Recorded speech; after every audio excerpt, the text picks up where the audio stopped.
मुझे यकीन नहीं आ रहा फरात। अफसोस है तुम पर, बहुत ही शर्म की बात है। गुल,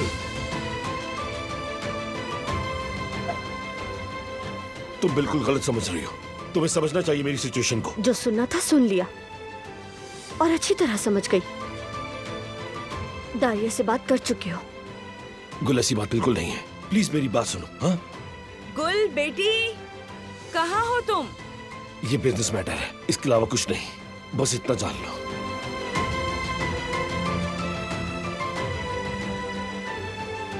तुम्हें हो क्या गया है? एक कॉफी देने में इतनी देर लगाई तुमने। आ रही हूँ अम्मी, आ रही हूँ।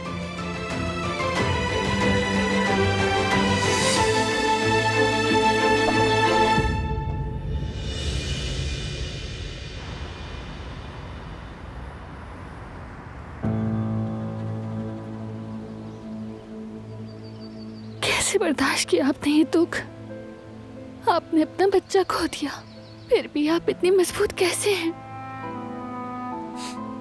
औलाद का दुख ये जिंदगी का सबसे बड़ा इम्तिहान है। इंसान अंदर से बर्फ जैसा सख्त हो जाता है उसे सहते सहते। जब कोई माँ अपनी औलाद को खो देती है ना, तब बाकी सब बिल्कुल बेमानी हो जाता है। मायूसी अंदर से खोखला कर देती है। खुश रहने का ढोंग करना पड़ता है, झूठ बोलना पड़ता है, लेकिन दुनिया को दिखाने के लिए चाहे कुछ भी करते फिरो,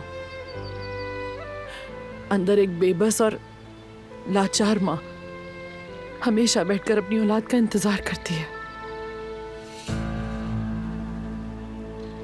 वो जख्म हमेशा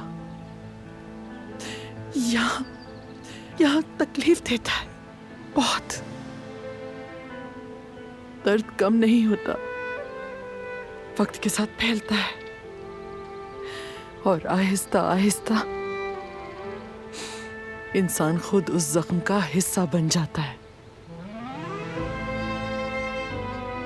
और फिर आखिर में खुद को खो बैठता है। वो कौन है, क्या है, कुछ याद नहीं रहता। याद रह जाता है तो बस अपनी औलाद का, अपने बच्चे का ना होना।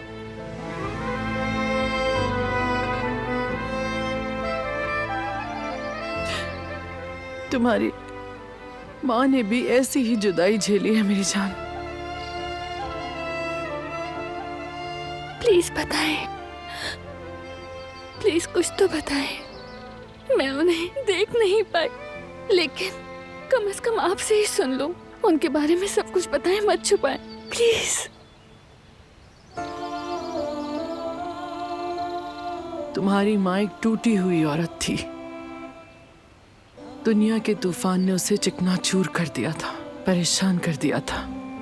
उसकी जिंदगी सिर्फ दर्द बन के रह गई थी। दरवाजे बंद करके मेरी बेटी के आगे रोती थी, चिल्लाती थी, चीखती थी तुम्हें याद करके। वो तुम्हारे बाप ने उसे कहा तुम मर चुकी हो, तब भी उसने हार नहीं मानी। जानती हो क्यों? क्योंकि उसे उम्मीद थी, चाहे मामूली ही सही, लेकिन वही काफी थी उसके हार ना मानने के लिए। उसने बहुत कोशिश की तुम तक पहुंचने की। वाकई में? हाँ बेटी,